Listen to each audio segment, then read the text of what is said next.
پیش خدمت ہے حالات حاضرہ کا پروگرام سیربین۔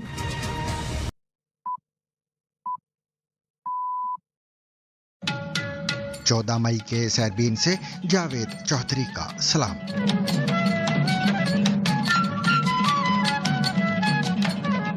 بیجنگ میں امریکی صدر ڈونلڈ ٹرمپ کے دورہ چین کے دوران ان کی چینی صدر شی جن پنگ سے اہم ملاقات ہوئی جو تقریباً 2 گھنٹے جاری رہی۔ ملاقات کے بعد صدر ٹرمپ نے گفتگو کو بہتری کی جانب ایک پیش رفت قرار دیا، تاہم تائیوان سے متعلق سوالات پر براہ راست جواب دینے سے گریز کیا، جس کے بعد یہ حساس معاملہ ایک بار پھر عالمی توجہ کا مرکز بن گیا ہے۔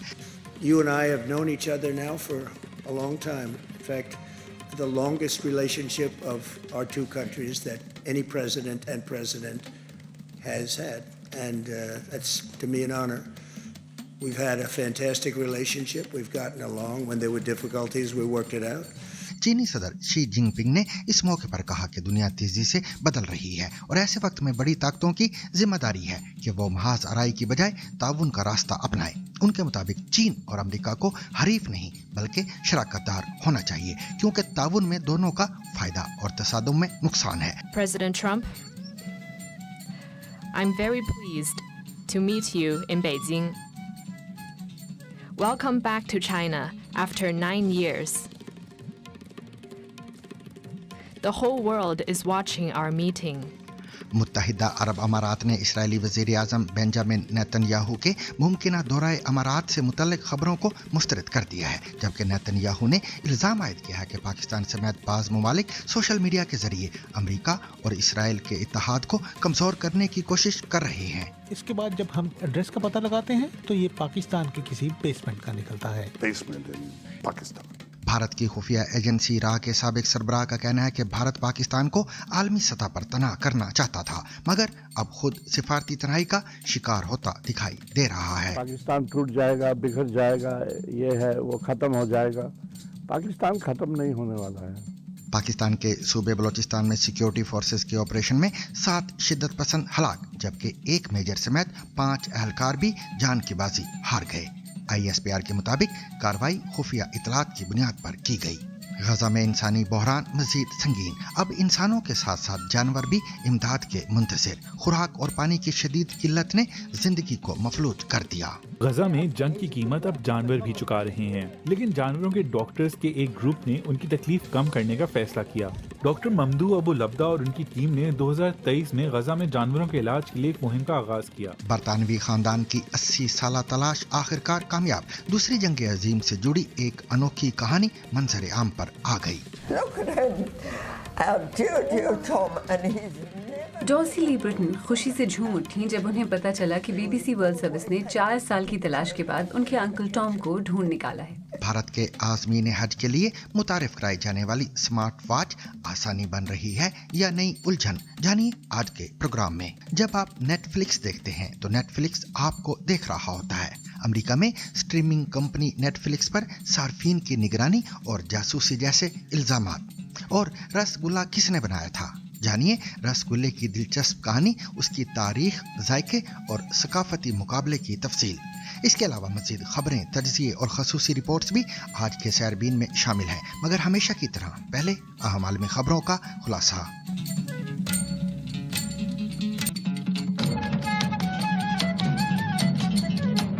دورہ چین پر موجود امریکی صدر ڈونلڈ ٹرمپ اور چینی صدر شی جن پنگ کی ملاقات بیجنگ میں ایک گرم مگر محتاط سفارتی ماحول میں ہوئی ہے، جہاں دونوں رہنماؤں نے تعلقات، تجارت اور عالمی چیلنجز پر گفتگو کی ہے۔ ابتدائی کلمات میں صدر شی جن پنگ نے کہا کہ پوری دنیا اس ملاقات کو دیکھ رہی ہے اور موجودہ عالمی صورتحال تیزی سے بدل رہی ہے۔ ایسے میں بڑے ممالک پر ذمہ داری عائد ہوتی ہے کہ وہ استحکام پیدا کریں۔ انہوں نے سوال اٹھایا کہ کیا چین اور امریکہ تعلقات کے ایک نئے دور کا آغاز کر سکتے ہیں اور کیا دونوں ممالک مل کر عالمی مسائل کا حل نکال سکتے ہیں؟ चीनी सदर ने कहा कि चीन और अमेरिका को हरीफ नहीं बल्कि शराकतदार होना चाहिए क्योंकि ताउन में दोनों का फायदा है जबकि महाज आराई नुकसानदेह है। उनके मुताबिक एक दूसरे की कामयाबी दरअसल दोनों मुमालिक के लिए मौका है और मुस्तहकम ताल्लुकात न सिर्फ दोनों मुमालिक बल्कि पूरी दुनिया के लिए फायदेमंद होंगे। सदर शी ने इस मौके पर सदर ट्रंप को अमेरिका की आज़ादी की 250वीं सालगिरह पर मुबारकबाद भी दी और उम्मीद जाहिर की कि वो ताल्लुकात को मजीद बेहतर सिमत दे सकते हैं। President Trump, I'm very pleased to meet you in Beijing. Welcome back to China after 9 years.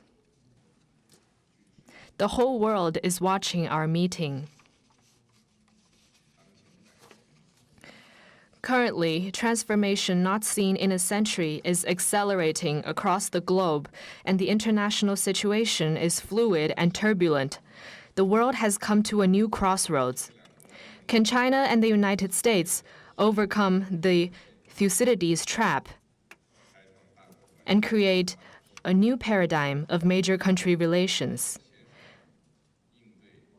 Can we meet global challenges together and provide more stability for the world?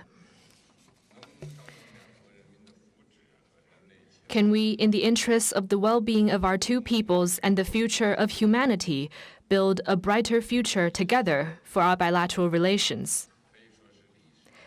These are the questions vital to history, to the world, and to the people. सदर Trump ने अपने इब्तिदाई कलमात में इस मुलाकात को अपने लिए आज़ाद करार दिया और कहा कि उनके सदर शी जिनपिंग के साथ ताल्लुकात अच्छे रहे हैं। उनके मुताबिक जब भी मसाइल पैदा हुए दोनों रहनुमाओं ने उन्हें बातचीत के जरिए हल किया। ट्रंप ने सदर शी को एक मजबूत और अजीम रहनुमा करार देते हुए कहा कि उनका वफ्द दुनिया के मुमताज़ कारोबारी रहनुमाओं पर मुश्तमिल है और इस दौरे का मकसद मुआशी ताउन को फ़रोग़ देना है। Well, President Xi, I want to thank you very much. First of all, that was an honor like few have ever seen before. And I think I was particularly impressed by those children. They were happy. They were beautiful. The military is obvious. It couldn't be better, but those children were amazing and they represent so much. And I know they represent so much to you. You and I have known each other now for a long time. In fact, the longest relationship of our two countries that any president and president has had. And that's, to me, an honor. We've had a fantastic relationship. We've gotten along. When there were difficulties, we worked it out. I would call you, and you would call me. And whenever we had a problem, people don't know, whenever we had a problem, we worked that out very quickly. We're going to have a fantastic future together. Such respect for China, the job you've done. You're a great leader. I say it to everybody. You're a great leader.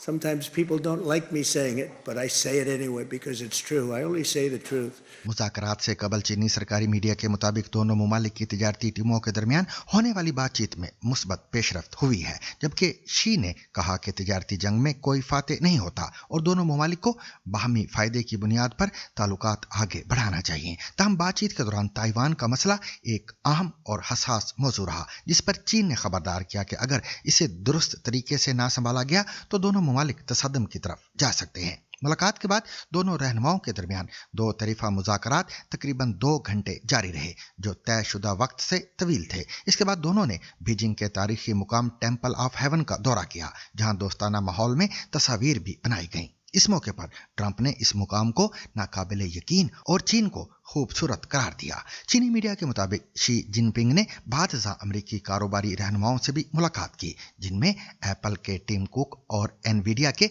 Jensen Huang समेत 1 दर्जन से ज्यादा बड़ी कंपनियों के CEOs भी शामिल थे।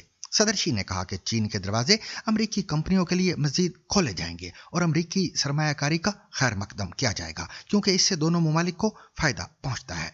दौरे के दौरान ताइवान का मामला एक बार फिर मरकजी बहस के तौर पर सामने आया, जहां चीन ने इसे अपनी खुद मुख्तारी का बुनियादी मसला करार देते हुए सख्त मौक़िफ़ दोहराया, जबकि अमेरिका की जानिब से गैर रस्मी हिमायत और दिफाई ताउन की पॉलिसी भी बरकरार है। याद रहे कि चीन ताइवान को अपना एक ऐसा सूबा समझता है जो इससे अलग हो चुका है और जो बिलाखिर इसके कब्जे में आना चाहिए। इस मकसद के हुसूल के लिए चीन ताकत के इस्तेमाल के इम्कान को भी मुस्तरद नहीं करता। हालिया बरसों में बीजिंग ने ताइवान के इर्द गिर्द फौजी मशकों में इजाफा किया है, जिनमें बराह रास्त फायरिंग की मशकें और बंदरगाहों के मुहासरे की फर्जी मशकें भी शामिल हैं। ताइवान हुकूमत ऐसी मशकों से तशवीश का शिकार हुई है। अमेरिका एक चीन की पॉलिसी पर अमल करता है, जिसके तहत वो बीजिंग को चीन की वाहिद हुकूमत तस्लीम करता है, ताहम वो ताइवान के साथ गैर रस्मी ताल्लुकात भी बरकरार रखता है। अमेरिका कानूनी तौर पर ताइवान को अपने दिफा के लिए मदद फराहम करने का भी पाबंद है।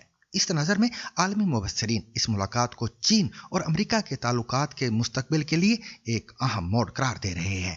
ताहम हतमी सिमत आने वाले मुज़ाकरात और सियासी फैसलों से ही वाज़ेह होगी। कहा जाता है कि ट्रंप एक मुनफरद शख्सियत हैं और आलमी रहनुमाओं से मुलाकातों में उनकी बॉडी लैंग्वेज भी अक्सर ताकत और एतमाद का इज़हार करती है। ताहम जब वो शी जिनपिंग के साथ नजर आए तो ये तासुर मिला कि वो एक ऐसे रहनुमा से मिल रहे हैं जो ताकत के लिहाज से उनके हम पल्ला है, और बज़ाहिर ट्रंप को इस बात का एहसास भी था।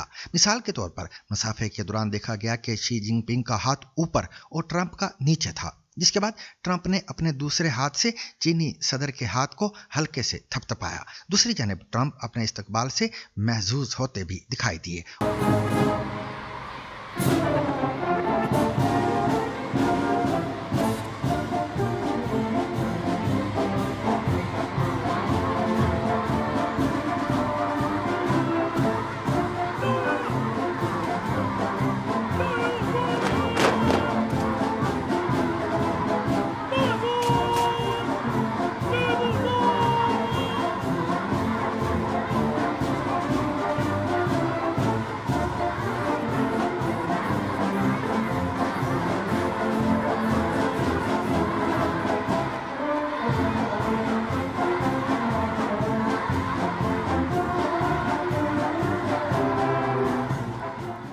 नामानिगारों के मुताबिक चीनी हुकाम बखूबी जानते हैं कि ट्रंप को कैसे खसूसी अहमियत का एहसास दिलाया जाए।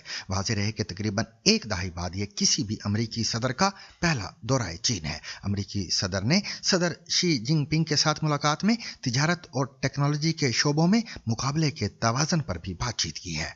लोरा बेकर ने चीन के जदीद शहर चोंगकिंग का दौरा किया ताकि इन मुज़ाकरात के दौरान चीन की ताकत और कमजोरियों का जायजा लिया जा सके। उनकी रिपोर्ट पेश कर रही हैं खतीजा आरिफ। चीन इस वक्त एक बड़ी तब्दीली के दौर से गुजर रहा है, और अगर सदर ट्रंप उसके मुस्तकबिल की झलक देखना चाहते हैं तो वो ये है। चोंगकुंग चीन का एक हाईटेक शहर, कदीम रिवायात और नया एतमाद, और इस मुल्क की तेज़ रफ्तार तरक्की का हर दिन ये जगमगाता डिस्प्ले। चीन चाहता है कि अमेरिकी सदर की आमद पर उसको कुछ ऐसे ही देखा जाए। आप डोनाल्ड ट्रंप के बारे में क्या सोचते हैं? आप डोनाल्ड ट्रंप से क्या कहना चाहेंगे? मैं उम्मीद करता हूं कि ट्रंप दुनिया की आवाम की ख्वाहिशात का एहतराम करें। उन्हें याद रखना चाहिए कि हम सब एक ही दुनिया में रहते हैं। उन्हें हमेशा अमेरिका फर्स्ट की बात नहीं करनी चाहिए।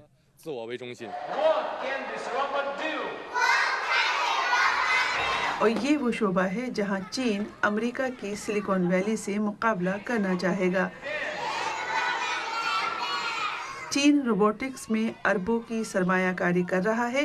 फर्म्स रोबोट का जिस्म तो बना लेती हैं, मगर बास को दिमाग बनाने के लिए अमेरिका की ज़रूरत होती है। अगर सदर ट्रंप इजाज़त देंगे तो सदर शी अपने रोबोटिक्स के रिवोल्यूशन को चलाने के लिए अमेरिकी हाई एंड चिप्स खरीदना चाहेंगे। यहाँ गाड़ियों को शिप करने से पहले उनका फाइनल चेक हो रहा है। ये वो शहर है जिसने चीन को दुनिया के सबसे बड़े कार एक्सपोर्टर्स में से एक बनाने में अहम किरदार अदा किया है, जो अमेरिका के लिए एक बड़ा चैलेंज है। चीनी इलेक्ट्रिक गाड़ियों की डिमांड बढ़ रही है क्योंकि वो ज़्यादा मकबूल हो रही हैं। हमारी टेक्नोलॉजी भी बेहतर हो रही है। हमारा इन्हिसार अमेरिकी मार्केट पर नहीं है। नई टेक्नोलॉजी और तिजारत के नए तरीक़ों के साथ चीन अब ट्रेंडी भी बन रहा है। वायरल वीडियोस और वीज़ा फ्री सफ़र की पॉलिसी ने लाखों सयाहों को एक ऐसे मुल्क की तरफ राग़िब किया है जो कभी महज एक इंडस्ट्रियल हब था। मुझे लगता है कि चीन अब ज़्यादा दुनिया से जुड़ रहा है और आलमी बरादरी का हिस्सा बन रहा है। मुझे लगता है कि दुनिया अब एक बड़े खानदान की तरह से है। लेकिन इस खुशनुमा मुस्तकबिल की उम्मीद से परे चीन को बास चैलेंजेस का भी सामना है। सदर शी ऐसा महसूस कर रहे होंगे कि ईरान की जंग से कमजोर पड़े डोनाल्ड ट्रंप के मुकाबले वो मजबूत पोजीशन में है, लेकिन हकीकत ये है कि आलमी तिजारत ने ही चीन और इस जैसे शहरों की तरक्की यकीनी बनाई है, और अब ट्रंप के टैरिफ और ईरान में जंग दोनों इस तरक्की को खतरे में डाल सकते हैं। चीन को मकामी हुकूमतों के बढ़ते कर्ज, बढ़ती बेरोजगारी और गैर मुतवाज़न इक़्तिसादी तरक्की जैसे मसाइल का सामना है। ये मजदूर रोज़ाना चंद डॉलर के एवज़ काम कर रहे हैं। ये मुल्क एक आलमी ताकत के तौर पर इज़्ज़त और एहतराम चाहता है, लेकिन इस तरह के मकामात इस बात की याद दहानी कराते हैं कि अगर चीन को अपनी हाईटेक तब्दीली बरकरार रखनी है तो उसे अमेरिका के साथ मुस्तहकम ताल्लुकात रखने ही होंगे। ईरानी वजीर खारजा अब्बास अराक्ची ब्रिक्स वज़राए खारजा के इजलास में शिरकत के लिए इंडिया में मौजूद हैं। ब्रिक्स के वज़राए खारजा बाशमूल ईरान और रूस ने जुमेरात को नई दिल्ली में मुलाकात की, जहां इंडिया ने बैनुल-अक़वामी सूरत हाल में नुमाया उतार चढ़ाव से खबरदार करते हुए कहा कि तनाज़ात इक़्तिसादी बेयकीनी और तवानाई के अदम तहफ़्फ़ुज़ का सबब बन रहे हैं। अब्बास अराक्ची इस इजलास में शिरकत के साथ साथ दीगर ममालिक के अपने हम मनसबों से मुलाकात भी करेंगे। तफसीलात के मुताबिक इस तंजीम के अरकान के दरमियान होने वाली बातचीत का सबसे अहम मरकज़ ईरान के खिलाफ अमेरिका और इसराइल की जंग है। ईरान के वज़ीर खारजा अब्बास अराक्ची ने इंडिया के दारुल-हुकूमत नई दिल्ली में ब्रिक्स के वज़राए खारजा के इजलास से खिताब करते हुए कहा कि इस कमरे में मौजूद तकरीबन हर शख्स के लिए अमेरिका की धौंस के खिलाफ हमारी मज़ाहमत कोई हैरान कुन जंग नहीं है। उन्होंने कहा कि हम में से बहुत से लोग इसी तरह के नापसंदीदा दबाव की मुख्तलिफ शक्लों का सामना करते हैं। अब वक्त आ गया है कि हम मिलकर खड़े हों और ये वाज़े करें कि ऐसी रवैशें तारीख के कचरेदान में होनी चाहिए। उनके मुताबिक एक ज़ख्मी जानवर अपने खात्मे के रास्ते पर बेबसी से पंजे मारता और धाड़ता है। अराक्ची ने मुत्तहिदा अरब अमारात पर भी ईरान के खिलाफ फौजी हमलों में बराह रास्त मुलव्वस होने का इल्ज़ाम आयद करते हुए कहा है कि इसे इसराइल के साथ अपने इत्तेहाद पर नजरसानी करनी चाहिए। वाज़ेह रहे कि ब्रिक्स उन ममालिक का एक ग्रुप है जिसकी क़यादत दुनिया की कुछ उभरती हुई मईशतें करती हैं। ब्राज़ील, रूस, इंडिया, चीन और जनूबी अफ्रीका ब्रिक्स के अहम रुकन है। ब्रिक्स का नाम अंग्रेजी में रुकन ममालिक के नामों से माखूस है। ईरान 2 साल कबल बाज़ाब्ता तौर पर इस तंजीम का रुकन बना था।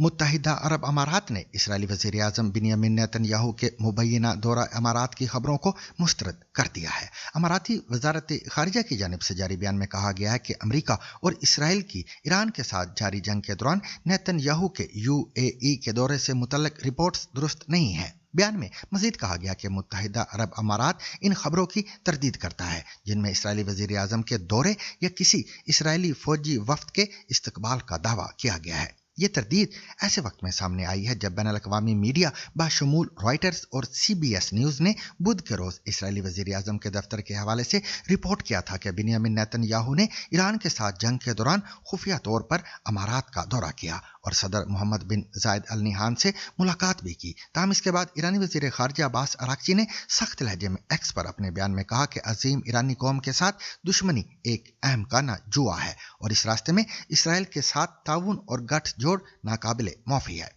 इसराइली वज़ीर आज़म के जंग के दौरान मुमकिना दौरा अमारात की खबर सामने आने के अलावा हालिया दिनों में अमरीकी मीडिया की जानिब से ये रिपोर्ट्स भी खासी ज़ेर बहस रही हैं जिनमें दावा किया गया है कि अमारात और सऊदी अरब ने ईरान के खिलाफ खुफिया फौजी कार्रवाइयों में हिस्सा लिया है। इसी दौरान इसराइली वज़ीर आज़म बिन्यामिन नेतन्याहू ने अमरीकी नशरियाती इदारे CBS को इंटरव्यू देते हुए इल्ज़ाम लगाया कि पाकिस्तान समेत बाज़ ममालिक जाली एड्रेसेस के जरिए मुनज़्ज़म अंदाज में सोशल मीडिया को मुतासर करने की कोशिश कर रहे हैं और इस हिकमत अमली का मकसद अमरीकी अवाम में इसराइल की हिमायत को कमज़ोर करना और अमरीका इसराइल इत्तेहाद को नुकसान पहुँचाना है। We have several countries. बहुत से ममालिक हैं जिन्होंने बोट फॉर्म्स और जाली एड्रेसेस के जरिए सोशल मीडिया को कंट्रोल करके अमरीकी अवाम में इसराइल के लिए हमदर्दी को कमजोर करने और अमरीका इसराइल इत्तेहाद को तोड़ने की कोशिश की है, क्योंकि ये ममालिक समझते हैं कि ये उनके मफाद में है। वो इस नौयत का टेक्स्ट मैसेज सुनते हैं कि मैं टेक्सास से ताल्लुक रखता हूँ, मैंने हमेशा इसराइल को सपोर्ट किया, लेकिन अब वो जो कुछ कर रहा है वो मैं बर्दाश्त नहीं कर सकता और मैं इसराइल के खिलाफ हो रहा हूँ। इसके बाद जब हम एड्रेस का पता लगाते हैं तो ये पाकिस्तान के किसी बेसमेंट का निकलता है। Basement in Pakistan. ये पहली बार नहीं कि इसराइली हुकाम की जानिब से पाकिस्तान पर इल्जामात आयद किए गए हों। अप्रैल में भारत में इसराइल के सफीर रियोवेन अजहार ने भी ईरान और अमेरिका के दरमियान जंग बंदी के हवाले से पाकिस्तान के किरदार पर सवालात उठाए थे। खबरसां इदारे ANI से गुफ्तगू करते हुए उनका कहना था कि हम पाकिस्तान को एक काबिल एतमाद मुल्क नहीं समझते और अमेरिका ने बास वजूहात की बिना पर पाकिस्तान को इस्तेमाल करने का फैसला किया है। इसराइली हुकाम पाकिस्तान के बारे में क्या मौक़िफ़ रखते हैं, बता रहे हैं यरूशलेम से हरिंदर मिश्रा। इसराइली हुकाम की तरफ से इधर इस इंटरव्यू के बाद कोई बयान नहीं आया है, किसी तरह का रद्द-ए-अमल CBS के रिपोर्ट को भी लेकर के नहीं आ रहा है और न ही यहाँ पर किसी तरह का कोई सबूत पेश किया गया है। लेकिन दोनों मुल्कों के दरमियान जो है एक मिसट्रस्ट काफ़ी पुराना है और इसके पस मंज़र में थोड़ा जाना होगा, क्योंकि अगर देखा जाए तो 2005 में दोनों ही मुल्कों के वजीर खारजा जो हैं उनकी मुलाकात इस्तांबुल में हुई महमूद कसूरी की, और यहाँ के तब के जो वजीर खारजा थे सिल्वन शलोम की। उसके पहले आरियल शरोन का एक हैंडशेक जो है वो परवेज मुशर्रफ के साथ जो है वो सुर्खियों में रहा और ऐसा लगा कि दोनों मुल्कों के दरमियान जो ताल्लुकात हैं वो थोड़े बेहतर होते हुए नजर आए। लेकिन 2008 में जो मुंबई में जो हमले हुए और उसमें नरीमान हाउस, जिसे खबाद हाउस भी कहते हैं, उस पर भी जो हमला हुआ जिसमें 6 यहूदी मारे गए, तब से यहाँ पर एक सस्पिशन का माहौल जो है वो मसलसल नजर आया है। और यहाँ पर 26/11 जो है उसकी एनिवर्सरी भी तकरीबन हर साल मनाई जाती है इजराइल में, जिसमें कि सख्त बयानात जो है वो सुनने को मिलता है यहाँ के अहलकारों की तरफ से।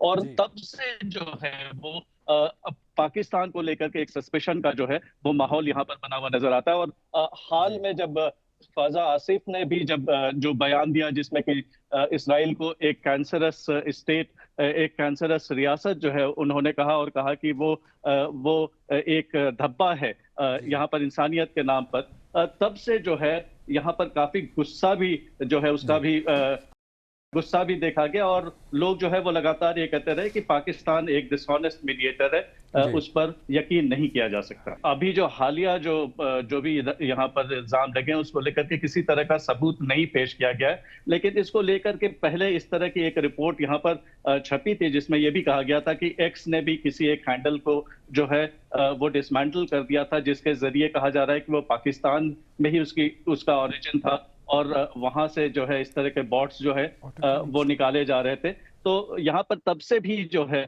काफी इसकी चर्चा रही थी, लेकिन पाकिस्तान जो है वो वाहिद ऐसा मुल्क नहीं है जिसको लेकर के जिसके अमेरिका से ताल्लुकात जो हैं वो अच्छे हैं, बेहतरीन हैं, और इधर जो है उसमें काफी बेहतरी होती हुई नजर आ रही है। ऐसे तमाम और भी मुल्क हैं जिसके साथ कि अमेरिका के ताल्लुकात काफी अच्छे हैं, लेकिन इसराइल जो है जिसके साथ अमेरिका जिसे अपना क्लोजेस्ट एलाई कहता है, इसराइल के साथ उनके ताल्लुकात जो हैं वो काफी खराब हैं और ये इन मुल्कों के खिलाफ जो है वो इसराइल लगातार बयान देता रहता है। कतर हो या फिर टर्की के जो सदर हैं उनके खिलाफ यहाँ पर काफी जो है सख्त बयानात हमेशा सुनने को मिलते रहते हैं।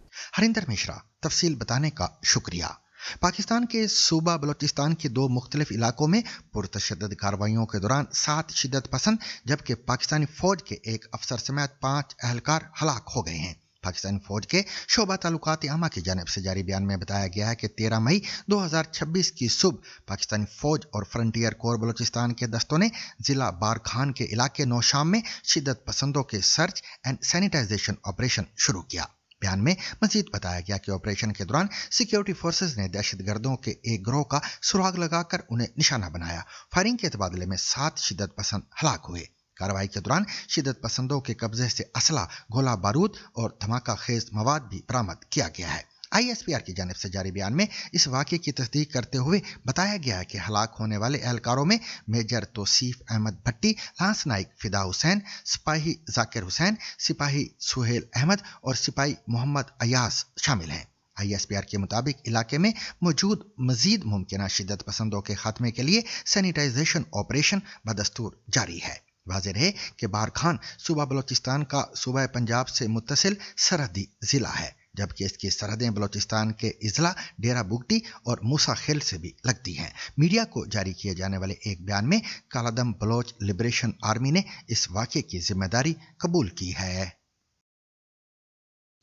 गजा की जंग ने वहां रहने वाले इंसानों ही नहीं बल्कि जानवरों पर भी गहरा असर डाला है। गुज़िश्ता 3 बरसों के दौरान गजा में डॉक्टरों की एक टीम ने सैकड़ों जानवरों का इलाज किया, जिनमें वो मवेशी भी शामिल हैं जो ईंधन की किल्लत के दौरान नकलो हमल के लिए इंतहाई अहम किरदार अदा करते हैं। कहत के दौरान हमने जानवरों की अचानक अमवात के वाक़यात देखे। आप किसी गधे को मामूल के मुताबिक चलते हुए देखते हैं, फिर वो अचानक गिर पड़ता है। गजा में जंग की कीमत अब जानवर भी चुका रहे हैं, लेकिन जानवरों के डॉक्टर्स के एक ग्रुप ने उनकी तकलीफ कम करने का फैसला किया। डॉक्टर ममदू अबू लब्दा और उनकी टीम ने 2023 में गजा में जानवरों के इलाज के लिए एक मुहिम का आगाज किया। ये एक निहायत नाजुक वक्त था, क्योंकि फ़लस्तीनी वज़ारत ज़राअत के मुताबिक तनाज़े ने गजा के तकरीबन 97% मवेशी ख़त्म कर दिए थे। ईंधन की शदीद किल्लत के बायस ये बाकी मानदा जानवर खानदानों और ज़रूरी सामान की नकलो हमल का बुनियादी जरिया बन गए। यहाँ जिन बीमारियों का इलाज सबसे मुश्किल है उनमें पेट का शदीद दर्द शामिल है, जो ज़्यादातर ग़िज़ाई किल्लत की वजह से होता है। इन जानवरों को ऐसी खुराक दी जाती है जिसमें ज़रूरी विटामिन्स और अमीनो एसिड्स की कमी होती है, जिसकी तलाफी के लिए वो रेत या दीवारों को चाटने लगते हैं और इससे शदीद पेट दर्द हो जाता है। एक और बड़ा मसला गजा पर बमबारी की वजह से लगने वाली चोटें और जख्म है। आयरिश वेटरनेरियंस फॉर पैलेस्टाइन तंजीम की मावनत से टीम ने हालिया जंग के दौरान 1200 से ज़ायद जानवरों का इलाज किया है। वस्ती गजा के देर और बला कैंप में जंग बंदी के बाद अबू लब्दा और उनके साथियों ने ऐसे अफराद की मदद के लिए मुहिम शुरू की जिनके जानवर काम में उनकी मदद करते हैं, जैसा कि गधे और घोड़े। हमारे काम का बुनियादी मकसद नौजवान नस्ल बिलखुसूस बच्चों में जानवरों से मोहब्बत और इनकी देखभाल की अहमियत के बारे में आगाही पैदा करना है। तनाज़े और इलाकों को रेड, येलो और ग्रीन जोन्स में तकसीम किए जाने के बायस रेड जोन्स में मौजूद जानवर, जिनमें कुत्ते और बिल्लियां भी शामिल हैं, ज़्यादा जारहाना हो गए हैं। बच्चों ने ये तकलीफदेह मनाज़िर देखे हैं, जिसके नतीजे में जानवरों का एक अमूमी खौफ पैदा हो गया है। अगरचे मुहिम ग्रीन जोन करार दिए गए इलाकों में जारी है, लेकिन गजा के बड़े हिस्सों तक अब भी रसाई मुमकिन नहीं। अमले और अद्वियात की कमी समेत बड़े चैलेंजेस बदस्तूर इन कोशिशों में रुकावट बने हुए हैं। बरतानिया के शाह के मातहत जजीरा जर्सी में मुकीम लीबर्टन खानदान गुज़िश्ता 80 बरस से उस सोवियत सिपाही के बारे में जानने की कोशिश कर रही है जिसे उन्होंने उन जजीरों पर जर्मन कब्जे के दौरान हिटलर की नाजी फौज से बचाया था। चंद हफ्ते कबल BBC की टीम को उस वक्त कामयाबी मिली जब उन्होंने इस सिपाही के पोते को मशरकी उज़्बेकिस्तान में ढूंढ निकाला। ओल्गा ओशियाना की रिपोर्ट पेश कर रही हैं आलिया नास्की। डॉर्सी लीब्रटन खुशी से झूम उठी जब उन्हें पता चला कि BBC वर्ल्ड सर्विस ने 4 साल की तलाश के बाद उनके अंकल टॉम को ढूंढ निकाला है। बोकी जॉन आर्किमोव, जो डॉर्सी फैमिली के लिए टॉम हैं, नाज़ियों के कैदी उन हजारों सिपाहियों में शामिल थे जिन्हें 1941 में बिगार के लिए मकबूजा जर्सी लाया गया था। सबको बहुत कम खाना देते थे और नहायत सख्त काम लेते थे। बोकी जॉन भागने में कामयाब हो गए और ली ब्रेटन फैमिली को मिल गए, जिन्होंने खतरा मोल लेकर तकरीबन 3 साल तक पनाह में रखा। बोकी जॉन जब उनके घर आए तो डॉल्सी 3 साल की थी। ये उसकी लिखाई है। वो बहुत ज़हीन थे। मुझे याद पड़ता है कि जब हम रस्सी कूदते तो वो हमारे लिए रस्सी घुमाते थे। दूसरी आलमी जंग खत्म होने के बाद टॉम को वापस सोवियत यूनियन भेज दिया गया। डॉल्सी की फैमिली को यूरोप से भेजे गए उनके चंद खतूत मौसूल हुए, फिर ये सिलसिला मुनक़ता हो गया। BBC वर्ल्ड सर्विस भी उनकी तलाश में शरीक हो गई और जंग से मुतल्लिक रूसी मवाद के ज़ख़ीरे में टॉम के बारे में कुछ दस्तावेज़ात मिल गईं। उनका तो इंतकाल हो चुका है, मगर उनके बच्चे और बच्चों के बच्चे उज़्बेकिस्तान में रहते हैं। मगर सोवियत यूनियन के दौर में जंगी कैदियों को कई बरस तक रुसवाई का सामना रहा। ڈولسی ہم بہت خوش ہیں اور احسان مند ہیں جو کچھ آپ لوگوں نے کیا. ہمیں نہیں پتا کہ جنگ کے دوران وہ کہاں کہاں رہے اور کیا کیا. آپ جیسے نیک لوگوں کی وجہ سے وہ زندہ رہ پائے. ہمیں اب معلوم ہوا ہے کہ ان کا وقت برا نہیں گزرا تھا. یہ والد اور والدہ لی برٹن ہیں. انہوں نے ہی بوکی جان کو بچایا تھا.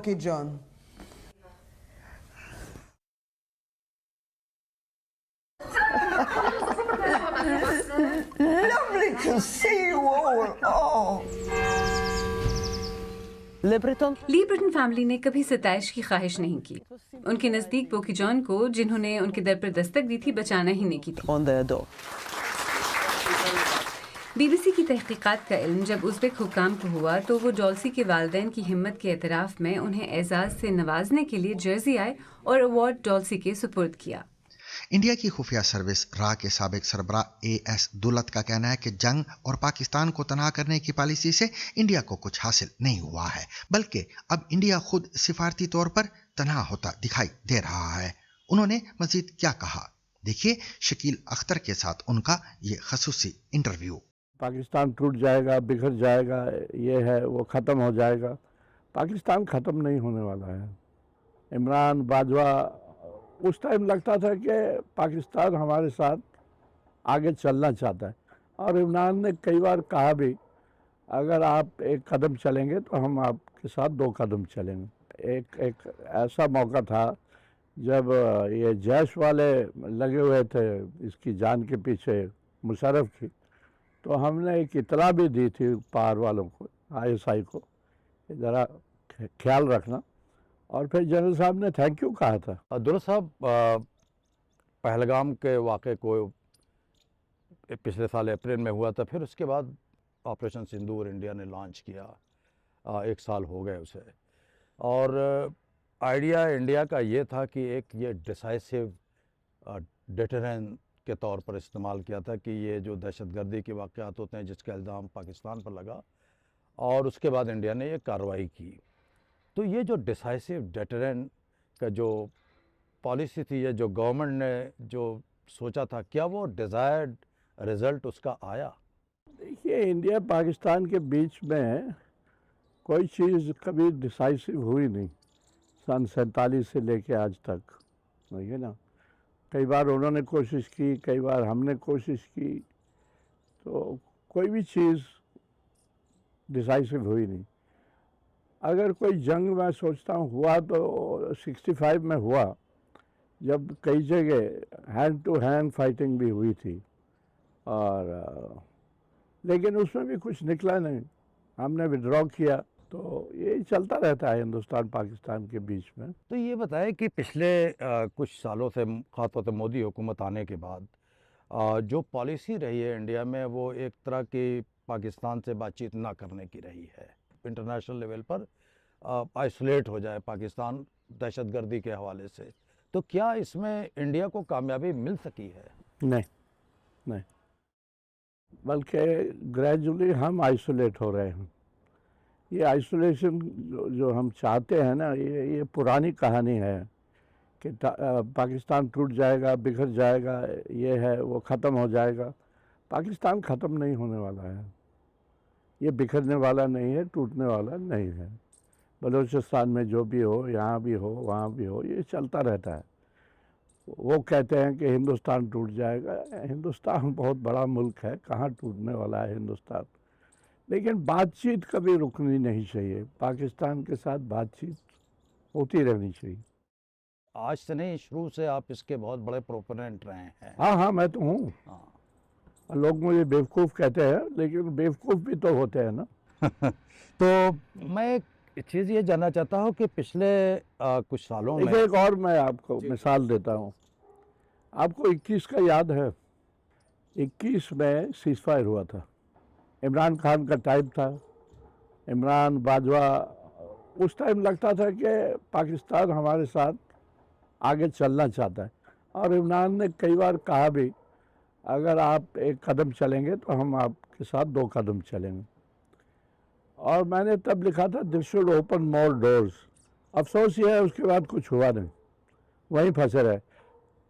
सिर्फ बात अगर कोई पॉजिटिव बात है तो वो है कि सीज फायर अभी भी चल रहा है, सीज फायर ख़त्म नहीं हुआ है। और आपको याद होगा 2003 में वाजपेयी के टाइम पे भी सीज फायर हुआ था। और उस टाइम हमने एक ऐसा मौका था जब ये जैश वाले लगे हुए थे इसकी जान के पीछे मुशर्रफ की, तो हमने एक इतला भी दी थी पार वालों को, ISI को, ज़रा ख्याल रखना। और फिर जनरल साहब ने थैंक यू कहा था।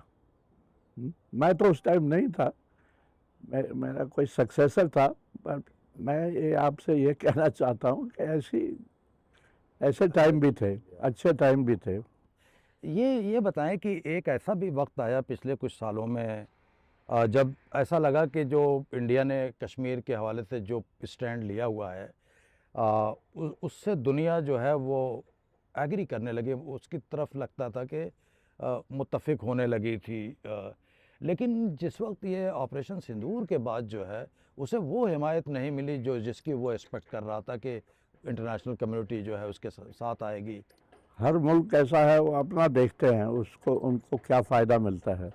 देखिए अब जब पिछली बार जब ट्रंप साहब प्रेसिडेंट बने तो लगता था ट्रंप का और मोदी का बड़ा याराना है। आपको याद है तब मोदी जी गए थे तो ट्रंप ने कहा हाउडी मोदी। अब वो इतना याराना लगता नहीं है क्योंकि उनका फेवरेट अब वो फील्ड मार्शल बन गया है आसिम मुनीर, ठीक है। तो वो बार बार कहते हैं माय फेवरेट फील्ड मार्शल। तो उससे आपको बड़ा क्लियर है कि कौन उनका फेवरेट है और कौन इस टाइम फेवरेट नहीं है। दूसरा ये चीज़ है कि गजब की बात यह है कि आज पाकिस्तान मीडिएटर बना हुआ है ईरान और इसके बीच। जो रोज़ हमें, मैं समझता हूँ हमें निभाना चाहिए था, वो पाकिस्तान ने एक्वायर कर लिया।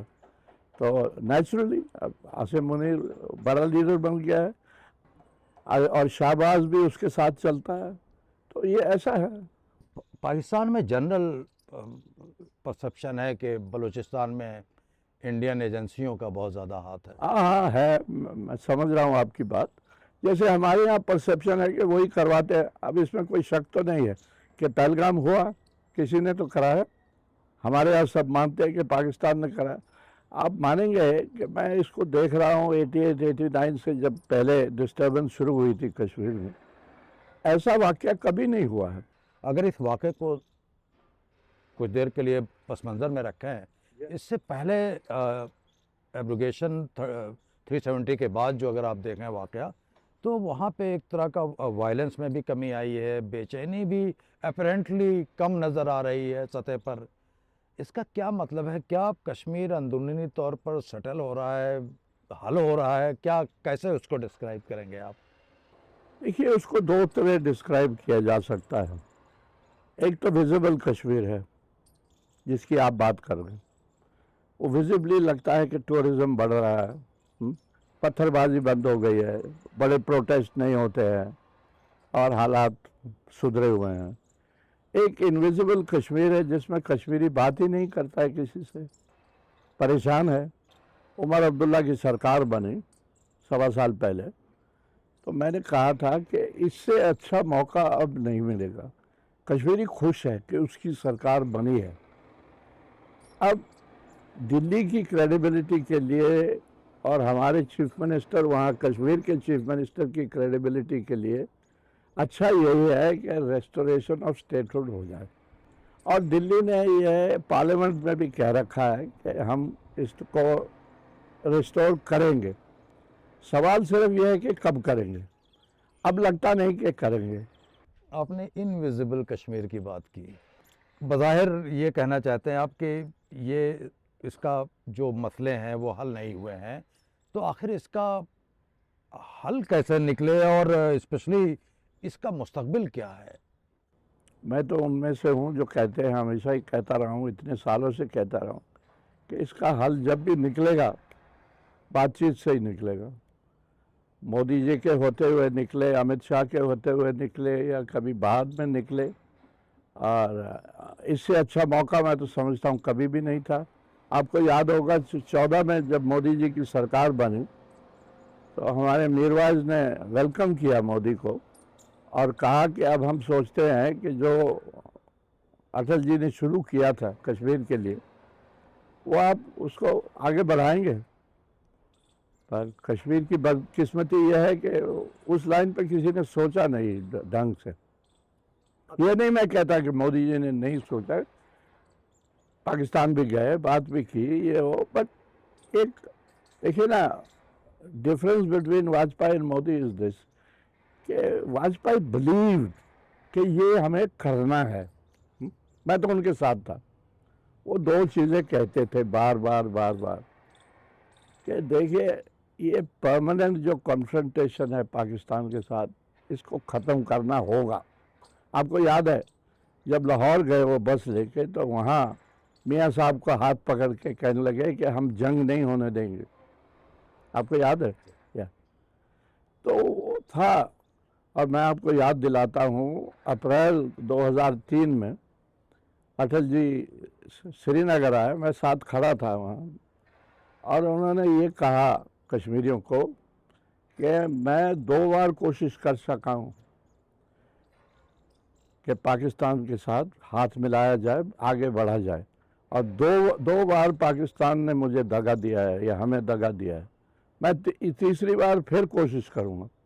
اور آپ کو یاد ہے کہ واجپئی جی پھر گئے تھے 2004 جنوری میں ساک سمٹ کے لیے, مشرف سے ملے, بات چیت ہوئی. اب بدقسمتی ہے کہ الیکشن ہار گئے, قصہ ختم ہو گیا. پھر ڈاکٹر منموہن سنگھ سے پھر شروع سے کرنا پڑا, اور ان کی کمٹمنٹ ڈاکٹر منموہن سنگھ کی میں سمجھتا ہوں اٹل جی سے بھی زیادہ تھی. تو کیوں نہیں ہو پایا کوئی چیز؟ نہیں ہو پایا, نہیں بڑھ پایا. نہیں ہو پایا. کون لوگ ہیں جو سپورٹ نہیں کیا لوگوں نے؟ اب یہ پرابلم مودی جی کو نہیں ہے. اگر مودی جی کرنا چاہیں, اسی لیے میں کہتا ہوں اس سے اچھا موقع نہیں ہے, تو پھر ان کو کوئی روکنے والا نہیں ہے, ان کو کوئی پوچھنے والا نہیں ہے.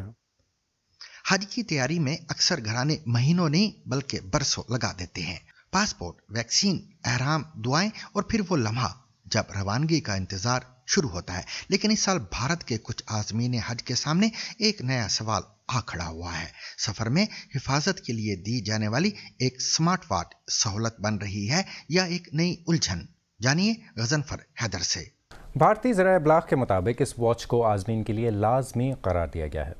سرکاری دستاویزات کے مطابق اس کا مقصد عازمین کو سفر کے دوران زیادہ محفوظ اور منظم رکھنا ہے.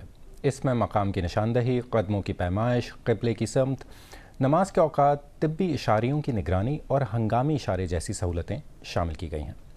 حج کمیٹی نے بھارتی عازمین کے لیے 1,22,518 مخصوص سمارٹ واچ اور سعودی عرب میں چلنے والے GPS کی فراہمی کا منصوبہ بنایا تھا. راجیہ سبھا کے رکن ڈاکٹر سید ناصر حسین نے ایکس پر لکھا کہ لازمی قرار دی گئی یہ واچ درست طور پر کام نہیں کر رہی. حج سویدھا سمارٹ واچ اس سمارٹ واچ کا نام ہے، اور ان کے مطابق عازمین شکایت کر رہے ہیں کہ گھڑیاں نہ چل رہی ہیں، نہ ان کا چارج برقرار رہتا ہے اور نہ ہی وہ وعدے کے مطابق مقام کی نشاندہی کر رہی ہیں. لیکن گھڑی فراہم کرنے والی کمپنی سکیو ان شکایت سے اتفاق نہیں کرتی. کمپنی کا کہنا ہے کہ گھڑیاں جانچ کے بعد فراہم کی گئی ہیں، وہ کام کر رہی ہیں اور ان کی خصوصیات کو اس لیے محدود رکھا گیا ہے کیونکہ بہت سے عازمین بزرگ ہیں یا جدید آلات کے استعمال سے زیادہ مانوس نہیں. اسٹریمنگ کمپنی نیٹ فلکس کے خلاف امریکی ریاست ٹیکساس میں ایک مقدمہ دائر کیا گیا ہے، جس میں الزام عائد کیا گیا ہے کہ کمپنی صارفین بشمول بچوں کا ڈیٹا ان کی رضامندی کے بغیر جمع کرتی رہی اور لوگوں کو پلیٹ فارم پر زیادہ دیر تک مصروف رکھنے کے لیے لت لگانے والی حکمت عملی استعمال کرتی رہی. ٹیکساس کے اٹارنی جنرل نے الزام لگایا کہ نیٹ فلکس صارفین کے رویے سے متعلق اربوں معلومات ریکارڈ کر کے منافع کماتا ہے. شکایت میں کہا گیا ہے کہ پلیٹ فارم پر ہر کلک دیکھنے کے دورانیے اور صارف کی سرگرمی کو بطور ڈیٹا محفوظ کیا جاتا ہے. مقدمے میں یہ بھی دعویٰ کیا گیا کہ کمپنی نے آٹو پلے اور مسلسل چلنے والے مواد جیسے فیچرز استعمال کیے تاکہ صارفین کو زیادہ دیر تک پلیٹ فارم سے جوڑے رکھا جا سکے. اٹارنی جنرل کے مطابق 2022 میں نیٹ فلکس نے بچوں اور خاندانوں کے ڈیٹے سے بھی تجارتی فائدہ اٹھایا. نیٹ فلکس نے ان الزامات کو مسترد کرتے ہوئے کہا ہے کہ مقدمہ غلط اور بے بنیاد معلومات پر مبنی ہے. کمپنی کا کہنا ہے کہ وہ صارفین کی پرائیویسی کو سنجیدگی سے لیتی ہے اور تمام متعلقہ قوانین کی پابندی کرتی ہے. یہ مقدمہ ایک ایسے وقت میں سامنے آیا ہے جب دنیا بھر میں سوشل میڈیا اور اسٹریمنگ پلیٹ فارمز پر آٹو پلے और लामतनाही स्क्रॉल जैसे फीचर्स के हवाले से दबाव बढ़ रहा है, क्योंकि नाक़दीन के मुताबिक ये तरीके सार्फिन को गैर सेहतमंद अंदाज में मुसलसल मवाद देखने पर मजबूर करते हैं। और सामीन, अब एक मीठी खबर। क्या आपने कभी सोचा कि रसगुल्ला आखिर आया कहां से और इसे पहली बार किसने बनाया था? ये एक ऐसा सवाल है जिस पर काफी अरसे से मुख्तलिफ आरा पाई जाती है। हमारे साथी मुकुंद झा रसगुल्ले से जुड़ी दिलचस्प कहानियों, इसकी मकबूलियत और कोलकाता में इसकी मुख्तलिफ इकसाम के बारे में आगाह कर रहे हैं। साथ ही वो उड़ीसा और कोलकाता के दरमियान रसगुल्ले के हवाले से जो बहस और इख्तलाफ पाया जाता है, इसकी असल वजह भी बता रहे हैं।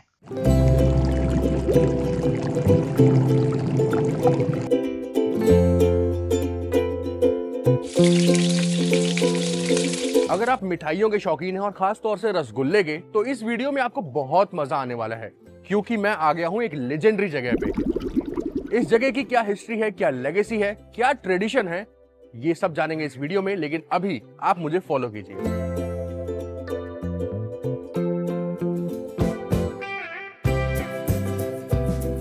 पश्चिम बंगाल का जिक्र मिठाई के बिना अधूरा है, और उसमें भी खास है यहाँ के रसगुल्ले, जिन्हें बंगाली रोशोगुल्ला कहते हैं। केसीदास के स्पॉन्ज रसगुल्ला से लेकर बलराम मलिक के बेक्ड रसगुल्ले तक बंगाली क्विजीन में इनका खास दखल है। कोलकाता आकर अगर आप पूछेंगे कि अच्छे रसगुल्ले कहाँ मिलेंगे, तो आपको केसीदास, बलराम मलिक, ये सब नाम सुनाई देंगे। ये दोनों ही कई पीढ़ियों से कलकत्ता और दुनिया भर के लोगों को मिठाइयाँ खिला रहे हैं, और ये शहर की पहचान में शुमार है। बंगाली रसगुल्ले, जिसे आम भाषा में लोग स्पॉन्ज रसगुल्ला भी कहते हैं, उसे सन 1868 में नवीन चंद्र दास ने इजाद किया था। नवीन चंद्र दास को फादर ऑफ रोशोगुल्ला या फिर कोलंबस ऑफ रोशोगुल्ला के नाम से भी जाना जाता है। अब आपको उनसे मिलवाते हैं जो इस लेजेंडरी रसगुल्ला के इन्वेंशन की कहानी आपको बताएंगे। नवीन चंद्र दास हर वक्त कुछ ना कुछ नया, कुछ उनका सोच था। तब उन्होंने क्या किया, उनके एक दोस्त के साथ मिलके जोड़ासा को जहाँ पर रविंद्रनाथ टैगोर जी के मकान है, उसी के पास में एक नया दुकान बनाया। तो सब ने कंप्लेन करते थे आके, तो ऐसा कुछ बनाओ जो भूख के साथ थर्स्ट भी मिटाए। तो तभी से वो सोचते थोड़ा छेना का बॉल बना के वो बॉइलिंग करना शुरू किया। उसी छेना, वही एकदम फाइन छेना के उन्होंने फिर ट्राई करने शुरू किया। करते करते एक दिन सुबह finally rasgulla was successfully made। और ये है बाग बाजार में केसीदास मिठाई वालों की फैक्ट्री, और यहाँ पर सिर्फ फ्रेशर्स की हायरिंग होती है ताकि रेसिपी का सीक्रेट बरकरार रह सके। पहले एक जूस को देखना पड़ता कितना मोटा है, कितना पतला है। ठीक है। अगर छेना नरम होगा तो थोड़ा मोटा में जाना होगा। हाँ। अगर छेना ठीक है तो थोड़ा पतला में जाएगा तो चलेगा। ठीक है। अभी मैं पकड़ता हूँ इसको, ये मुझे दे दो। अब मैं क्या करूँ? इसको मैंने ऐसे किया, ऐसा उठा कर देखो। हाँ। माल कैसा साइज ठीक ठाक आया कि नहीं आया देखना होगा। ये जो साइज है ये ठीक है? हाँ, ये बराबर है। ठीक है। ये रसगुल्ला जूस का नीचे रहना चाहिए, ऊपर आ जाने से होगा नहीं। वो हवा पकड़ लेगा तो फिर बाद में पानी पिलाएगा तो बैठ जाएगा, चिपक जाएगा। अब बात बलराम मलिक की। इनके यहाँ के अनोखे बेक्ड रसगुल्ले भी मशहूर हैं। कलकत्ता के भवानीपुर में बलराम मलिक की सबसे पुरानी दुकान है। सुदीप मलिक का क्रिएशन है, तो he is a food lover, और बचपन से उनको खाना बनाने का, कुकिंग का बहुत शौकीन थे। और हम लोग तो फिश और प्रोटीन या सब चीज बेक करते हैं, बोले क्यों नहीं हम मिठाई बेक कर सकते हैं। तो मिठाई में भी बेकिंग स्टार्ट किया। तो we started with bake rasgulla. तो हम लोग पहले घर में बनाया तो बहुत टेस्टी था। फिर हम लोग ऐसे ही दुकान में रख के कस्टमर्स को देते थे बेक रसगुल्ला। फिर इट बिकेम अ हिट। इन मशहूर दुकानों के बीच कोलकाता के दूसरे भी मिठाई वाले हैं, जो बंगाल और खास तौर से कलकत्ता के रसगुल्लों की खासियत बताते हैं। शादी से, बच्चा होने से, फिर कोई आदमी गुजर गए, उसके भी रसगुल्ला लगता ही है, हर जगह में लगता है। रसगुल्ला ऐसा चीज है। अच्छा, कलकत्ता के रसगुल्ले में खास क्या है? इसका पानी, जो खारा पानी में रसगुल्ला बनाता है वो लोग थोड़ा बहुत केमिकल डालता है, लेकिन कलकत्ता में जो रसगुल्ला बनता है उसमें कोई केमिकल नहीं। रसगुल्ला भी कलकत्ता का नहीं है। क्या बात कर रहे हैं? हाँ, ये उड़ीसा का है। ये जगन्नाथ देव का भोग चढ़ता था। क्या आप जानते हैं कि रसगुल्ले को लेकर भी उड़ीसा और बंगाल के बीच लंबी लड़ाई चली। बंगाल को साल 2017 में रसगुल्ले के लिए जीआई टैग मिला था। उड़ीसा के तत्कालीन सीएम नवीन पटनायक ने कहा था कि हम अपनी लड़ाई जारी रखेंगे। फिर साल 2019 में उड़ीसा को भी जीआई टैग मिला। और सामीन, इस मीठी खबर के साथ ही आज का सैरबीन भी अपने इख्तिताम को पहुंचा। मुझे और मेरी पूरी टीम को कल तक के लिए इजाजत दीजिए, लेकिन इजाजत लेने से कबल अब तक की खास खबरें।